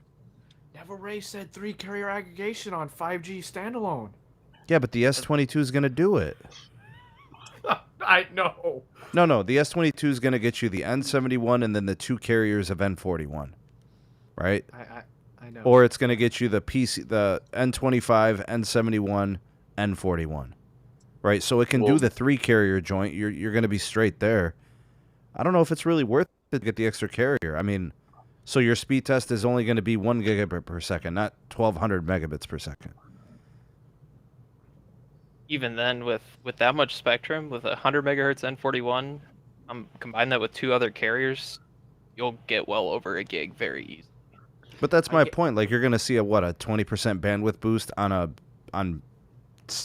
on capacity that's already incredible. What they need to do is actually make N25 and N71 become an uplink band once you connect to N41. Because in my findings, even if you have N71 as like a second carrier, uplink still goes over N41. and I still get like 2 megs, No. 4 megs down while I'm getting like 600 down. You ain't getting no N41 uplink here. That shit is No, trash, there's bro. there's not much unless you're close. And like where I'm at, that uplink unless you're within a mile of the tower, that uplink is just hot garbage. It's just garbage. Take out the trash while you're at it. Are they turning on N66? Who? Not where I'm at. I don't know. Josh just said he got T-Mobile? Yeah. Oh no, I think they're talking about Dish. Yeah, it's been N66 has been active for a while. Yeah. I mean, I've been on it since I got the service. It's been on. Yeah. No, I think he's talking about Dish. I thought he was talking about T-Mobile. Bro, if I get Dish, I'm gonna have to use a family's address in Fort Lauderdale, Florida. Ugh. Ugh. None of the addresses within 70 miles that I know of that are my family members' addresses qualify. I would have to go all the way down to South Florida. Bro, Los, we got to talk about this phone. Look, real talk, I've enjoyed the Dish experience. The phone is trash, bro. The firmware on the S22 for Dish is awful. It is so bad. I hate this phone because of the firmware, man. I need that Moto or something, man. Bro, what made so bad about it? Every app crashes. YouTube sucks. It always crashes. The companion app, horrible. The Project Genesis app, crashes on horrible. Moto too, oh, this is so bad, bro. Listen, it's gotten so bad. I was supposed to share this phone with someone, and I'm not doing it until I get a firmware update. This thing is nasty. Like, everything is cool. You're using it. All of a sudden, the app crashes. Okay, you relaunch. You do it again. Freezes. Restart the phone. Junk. It doesn't matter. The firmware is a nightmare. I don't want this, bro. I don't deserve this. I didn't do anything to anyone. I don't deserve this type of an experience, dog. Hey, that sounds like when I ran iOS 11 beta and it accidentally called 911 because the phone froze up. Oh, damn. Yeah, we don't talk about that one. That was at 3 o'clock in the morning. Ricky, the Moto's actually really good. Even as Greg. Greg's a pretty diehard Apple guy. And folks, I'm not even exaggerating. I really like the Moto. The S22 is a powerhouse, but it don't matter. It doesn't matter. My Pixel, which doesn't have the processing power, doesn't have all that raw power and speed and all that, and I swear to you it runs laps around the S22. Real talk, bro. Bro, the Moto is phenomenal. People sleep on the Moto. They've got good hardware. The Moto is a great But they don't really phone. support it right, dog. What's not supported with it? You get a security patch every 8 months? Come on, bro. I can have a baby in 8 months. I've been getting security updates. I don't know about Wesley, but my security updates have been fine. I've gotten 2 of them since I got the phone. Yep. And it's only been a month, if that. Ricky makes a good point, though. The base S20, the base S series phones have been trash for like the last 3 years. The S20 was garbage. The S21 was the a train wreck. The S20 was junk. Ooh. Bro, my S21 is junk. My S21 I'll go burn it if I don't trade it in. I hate that phone. I never use it. I had so many issues with my base 21. But hold on, dog. Hold on. Truth be told, the Samsung displays are the GOAT displays. Nobody's got a better display. You can't tell me otherwise. Yeah, but I don't care about the display that much. Apple the camera Samsung systems displays. are good. Like, there's They're good not things the about the best. phone, but it's the freaking OS. And it's the fluidity of it. Look, I went into the developer settings, and I changed, like, the window animations and all that so I could make it more, zippy. It just made shit janky. Now it just feels like I'm doing the robot while I'm trying to multitask. Damn. Yeah, I think because here's the thing, Los. Like, if you're on iPhone, everything's butters, right? Well, of course. If you're on a Pixel, everything's butters. You get on an S22, it's like lugging heavy duty equipment, I like lugging heavy duty equipment, Steve. Don't judge me like that. Look, RF waves. I'm going to tell you like this. Apple may have a Samsung display, But Samsung's not going to give them the best display. They keep the best displays for themselves. No, it's not better. No, sir. No, sir. No, sir. I've had Galaxies all the way up to this year. I don't have the 23, but Samsung makes the best displays for themselves. I don't want to hear it. I don't care if it gets brighter. I don't care. I was about to say that. You beat me to it, but I'm like... It doesn't matter that it gets brighter. That's not the only way to measure the quality of a display. I want to see it when I'm lugging around my heavy-duty equipment in the Florida sun. Literally. Sneed, what is wrong with the iPhone displays? I like the iPhone display. No reason. I have a 14 Pro Max. It's a great display. It's still not better than the Samsung. The Samsung in-house display that they use on their devices. Mine's fine. I have no complaints on my iPhone display. If you like the iPhone Samsung display, it's because the way that Apple tuned it, you like that. But I still think the quality of the display is always going to be better on the Galaxy phones. They're not going to give iPhone a better display than their own phone. Doesn't make any damn sense. You guys don't make any sense. Money talks. Money talks. What you talking about? Money talks. What you mean? If Apple's like, we're gonna pay you $120 a display, but it only say it only costs them $60 or $50 or $40 to make it, they're gonna take them and they're gonna give them a good display, man. But it still won't be better. Their display is not going to be better. They can give them a great display. It's not going to be better than what they're using in their own phones. You know how stupid they would look? Oh, yeah, we gave our best display to Apple. Get the hell out of here. You must be out of your damn mind. It's like selling the OLED panels to other companies, but then only selling QLEDs yourself, your own kind of thing. Who would do that? Oh, they look fine. I have no complaints with either, man. Okay. So, to clear the air, I went over to a friend's house in November. Big Red, Verizon, was having a problem in their house. No service. I was messing with their Galaxy S22 Ultra and messing with my 13 Pro Max. I don't care. I'm going to end this argument here or this disagreement. They're both kind of the same. I didn't notice any difference. Okay, sorry, go ahead. One was just running Android with one UI on top of it, and the other one was a closed software called iOS. My opinion might be slightly swayed because I only have an S21. I don't have the 1440 version. That's a good comparison right here. I don't have the best phone, so my opinion might be slightly swayed. It's like Michael is saying. It'd be like Hans giving the best Gators to his, second in command, but he gets the second tier Gators, Don't talk about alligators like that. But it's true. Yeah, bro. The Ultra, whatever every year. I mean, this goes back to the Note series. Come on, Carlos, back me up on this. The Note always had the best displays, and nobody could touch them. Note, yeah. They definitely couldn't touch them when the Note 7 was out. This is why we pay you the big bucks, Austin. This is why. Hey, no. Hey, I had a friend that had the Note 7. Okay, so there's a story about that one. So my friend had one, and the Verizon store told him he didn't need to turn it in when he got the text that it was recalled. So what did he do with it? What? He forced it to them. He said, "No, y'all have to take this. There's literally recall." But I got friends that kept theirs. I got friends that kept theirs. They put them in a box and they're storing them somewhere. I don't know. Do they still have their house intact? I know, right? Yeah, I know, right? Can you take it on an their house?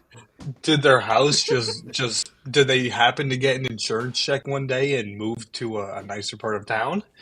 And leave it there? Snaps. Oh yeah, I got to keep tabs on the Galaxy S5s because of their batteries expanding, by the way, and the 3s that are here in storage. Or my house ain't gonna be intact. Man, just take those batteries out. They're removable. Not the S5, yes, but the S9, no. Was the S5 the one that looked like a Band-Aid? Yep. Yeah. With like the weird back. Yeah. Looked like someone put a Band-Aid on it. It had a bruise when it came out of the factory. Oh, damn, son. Man, That you know phone what? had We're some kind of the Samsung features. Edge is the Samsung Edge phones are kind of pretty bad. I had a friend who literally just used up his screen replacement warranties like all the time because he was cracking them on the Edge Which phone? all the time. I forget which one, like the Samsung S6 Edge or something, Ah, yeah, I where it had remember the those. Yeah. the insane curve on the side. On one side of the phone. Yeah, on Yeah. one side. He loved that phone Man, though. He did not want to get rid of that. The thing I don't like about Samsung displays is that they curve. They have the infinity or whatever the hell they call it, and you I can't hate screen that. protect The regular them properly. S22 isn't curved. No. I'm just saying, just in general, I hate how they do the curved display. It does make it Especially- hard, yeah, for screen You protectors. can't do a proper screen protector on them. Well, and not only that, if you drop the phone and it decides to do the phenomenal spider web. Oh yeah, good luck. So another friend of mine, his mom, he's he's 16. His mom got him a Galaxy S22 Ultra. Not even a month later, one of the cameras are cracked. Homie. I was like, Homie. damn. Category 5 Renato. Sir, Renato. measuring a phone display in quality and brightness are two different things. It's fine. You like your iPhone display. That's good. I'm glad it gets brighter by 10% or 15%. That's fine. 2000 hits is what matters. One thing to note, though, too, I don't know if iPhones do it, but especially on Samsungs, when you go towards that maximum brightness, I think it tells you that you might lose a bit of quality when you go to that like very edge and it turns orange. Like so, at full brightness, you're not gonna have your full quality there. So full brightness technically doesn't even matter. And it tells the screen you is pushing every time. It's so annoying. It tells you every time. Not anymore. Actually, I just did it now. Mine does.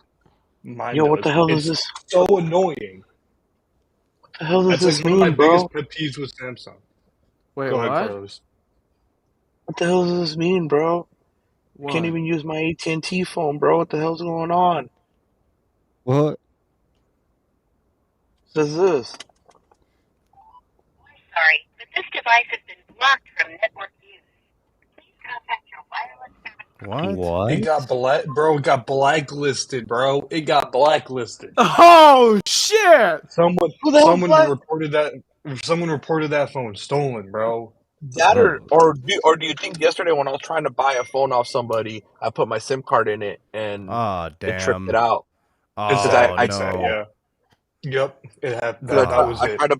I tried to buy a Fold 4 from Instagram, dude. It happened to me, And it dude. was like $500, dude. The guy wanted Yeah. for it, so I was like, all right, fuck it, you know. Did you get it? Man. No, bro. You know why, bro? Because he was acting fishy, bro. And then I said, Yep. nah, bro. I was like, Here's nah, what I'm they cool, do. bro. Here's why Too I'm glad you blacked. didn't do it, Los. What they do is if you were to let's say they're on their way to meet you up, right? They'll call and have it blacklisted for a lost and stolen, and they'll do an insurance claim on it. And then you buy it, and it gets blacklisted the next day. Because I literally just put my SIM card back on my S22 Ultra, and it's saying it's not working, dude. The SIM. Yeah. Maybe it's So that means the SIM because is- it was still provisioned on that line until you just Oh switched over. man. Maybe. Yo, Snipes, you could check the IMEI right before you buy, and it won't be updated. It'll go blacklisted the next day. You don't want to buy a phone off of somebody you don't know. That's what it boils down to. That was loud. Damn, bro. So now I gotta go to the AT&T Especially if it's store. got financing. Never buy a phone that was financed. Ever. Bro, AT&T's a nightmare, bro, for this. Now I gotta go to the store. Damn. Good luck, man. Los. Hey, everybody, luck, let us Carlos. pray. Everybody bow your heads, let us pray for Carlos. That's I was messed just up, bro. I was making sure it wasn't gonna affect my stuff. I was making sure my AT&T line worked over here. I was like, oh shit. Bro, this is crazy, bro. I can't believe this, bro. That's the reason why I tested, bro. I put my SIM in it to make sure that it does work, you know? Damn, man. Now you're Oh, about well. to deal with Bob from Mumbai. Dude, AT&T's, no, I gotta go down to the store. I remember, dude, like this happened when my father-in-law ended up getting, when I got him at the time from Best Buy, it was the S10 Plus 5G.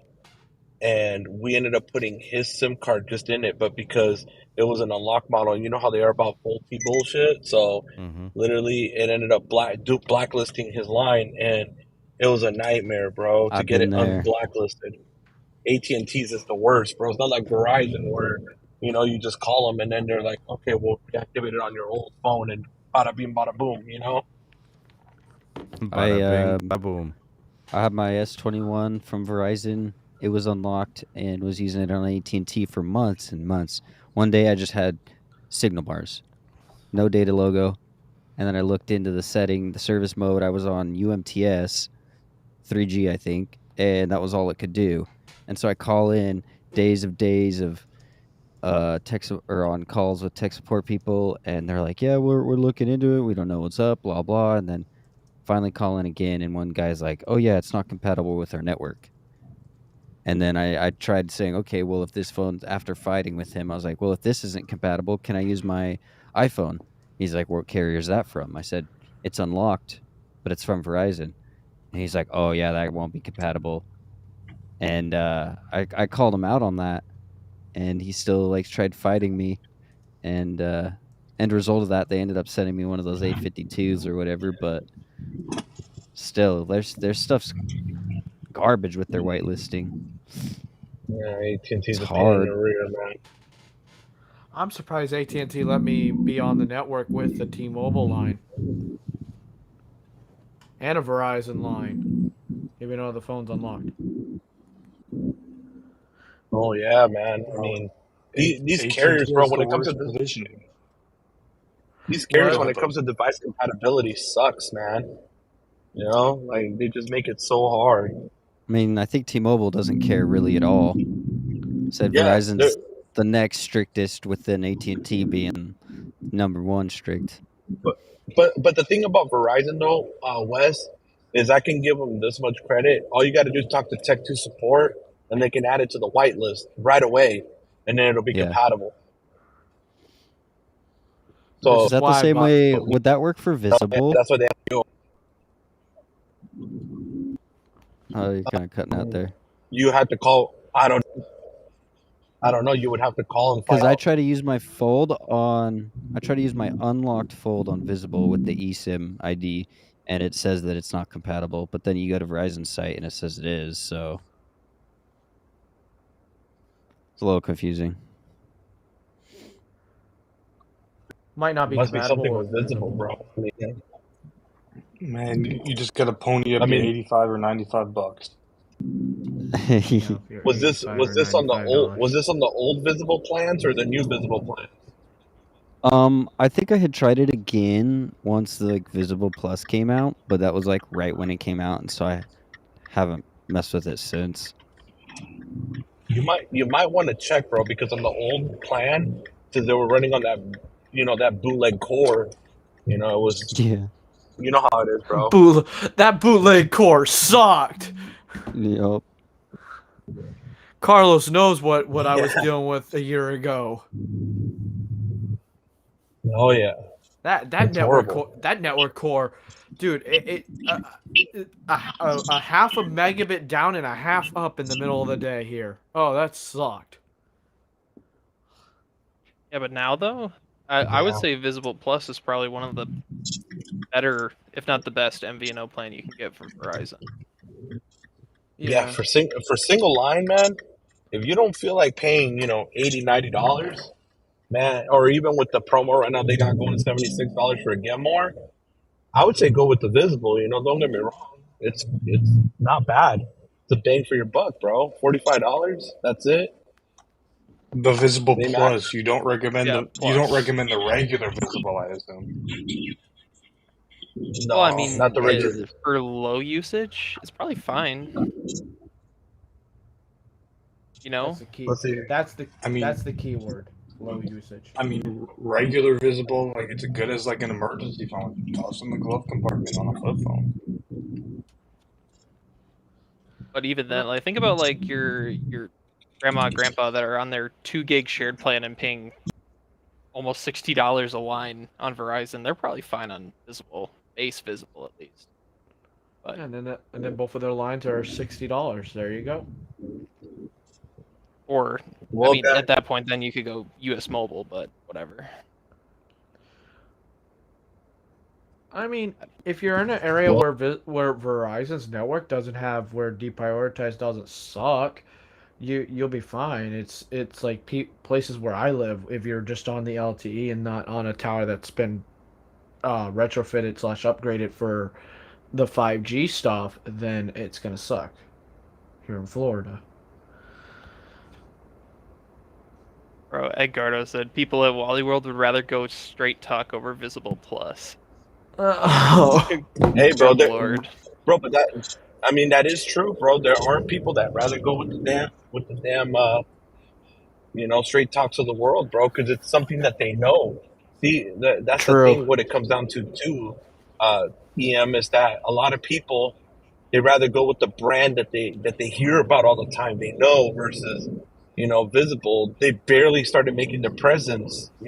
Let's say mid last year when they started finally throwing the commercials on the TV. But it took them that long, bro. They should have been doing that and getting the brand hype a while back, so then the brand would be more recognized. Bro, they shouldn't even when they started Visible, they shouldn't really have been on that bootleg network. That's just me. I Bro, think that they used core it is as like an horrible. experiment, Well- Los, let me ask you that. Let me ask you this then. I mean, if Yes, we're sir. talking about recognizable brands, isn't Dish kind of going? Would you say that they're going in the wrong direction by using or revitalizing the Boost brand, given the connotation that's associated with it? Well, I mean, yes and no. I mean, that's a slippery situation, bro. I mean, I can't really talk about too much like that. No, I know. Unfortunately. I'm just Yeah. provoking thought, because on one hand you have a brand that people are going to recognize right away, right? Of course, On the which other, is AKA the Boost. Yeah. yep. But on the same hand, that brand historically hasn't been known for being, I guess, premium tier. You know what I mean? So it's like, do you try and like revitalize that, or do you start from scratch and risk ending up like Visible down in the gutter where nobody knows you exist? Well, the problem with starting from scratch again, bro, is that you got to build your brand again versus, just like look at AT&T. Remember how when AT&T was talking about when Steve was covering this, was it like last year or whenever Stanky took over the company? Remember how they were talking about rebranding the company and renaming it and all that stuff? Oh yeah, And yeah. then at the end they didn't. They just rebuilt the brand and made the brand recognizable by offering great promotional deals and and all that good stuff to lure the customer in versus rebranding the company and then having to start from scratch. I guess. And I think they're doing a good job. I think like Boost Infinite might have some quirks to it, but the presentation so far has been really good. Like the app is clean, the website's clean, customer support's really good. Plan is a little iffy right now, but I'm assuming they'll work on that. But It's cheaper to advertise your existing brand and make the perception better than it is to start a new one. okay. Starting a new one is extraordinarily expensive. No one's heard of you. So here we go. We got saying Visible was Verizon, but Ghetto to push the premium upsell when Verizon wholesaler out to the cable MVNO. There was no reason to keep Visible Ghetto. I mean, yeah, of course you're gonna get your better deals with your cable companies, but remember, guys, this is what you always have to remember with the cable company. They do actually limit you to certain usage. So their fair usage policy is 100 gigabytes, on their unlimited plan, even on ultra wideband and stuff. And then they have the LTE part where after I think 22 gigs or something, they throttle you to 1.5 meg. So, you violate that within 3 months, and they'll shut down even your home internet account. They suspend the whole damn thing. So, that's where Visible can come in as a better play, and you don't have to worry about that as much. It'll be interesting to see how Verizon chooses to navigate the prepaid space now that they're trying to bring in Visible as an option, and then they've got Total by Verizon now, and they still got Straight Talk and TracFone. Like right now, they have just so many brands that they have to directly manage now. It'll be interesting to see how they choose to pursue that over the next couple of years. Exactly. So hey guys, how do you guys want to keep this? How do you guys want to continue this? Because I got to go into a store. I know Mr. Sneed is he has to rest. He has to work the I think the triple job situation in the morning. So we're gonna call this one. We're gonna call it under wraps, man. Probably I don't know, guys. You guys want to do something like this? We can right after I leave the AT&T store, we could continue something on the channel. I can send you guys the invite, and we can go from there. It's up to you guys. Yeah, I'm down Yeah, with that sounds that. cool. I'm game. Okay. All right, guys. We appreciate everything. Thank you for supporting Sneed and the SMT Nation. We greatly appreciate y'all. Thank you guys for coming in. EM Tech, Dan, Greg, Austin, Weasel. Everybody that always comes and shows love and support to the SMT. Remember to like, share, and subscribe. And you got to remember to hit that notification bell so you're always notified when Sneed uploads that content. And then of course you guys know you got to hit them hashtags for Sneed. Hashtag save the bear. Hashtag chilling with the bear. We're gonna do that one. Sneed's got it. Actually, we're gonna do chilling with the cub. Sneed's gonna be chilling with the cub. Hashtag Wait, hold ravioli up, Los. gang. Hold up. Go Can we ahead. get a Hashtag hashtag pray for Los as he goes on this Yes. trek to the Oh. AT&T store? Oh wow. But we appreciate also all the donations. That you guys donated earlier. They're greatly appreciated. Always, where they support, Yasmin and her college fund. And also, thank you to all the YouTube and the Patreon memberships. We greatly appreciate that too also. And, Sneed's always working hard to pump out that content. You guys take it easy out there. We appreciate y'all. Thank you guys for tuning in. Thank you guys for joining the panel. We appreciate y'all. And we're going to catch you guys on the next one. All right. Peace. Peace.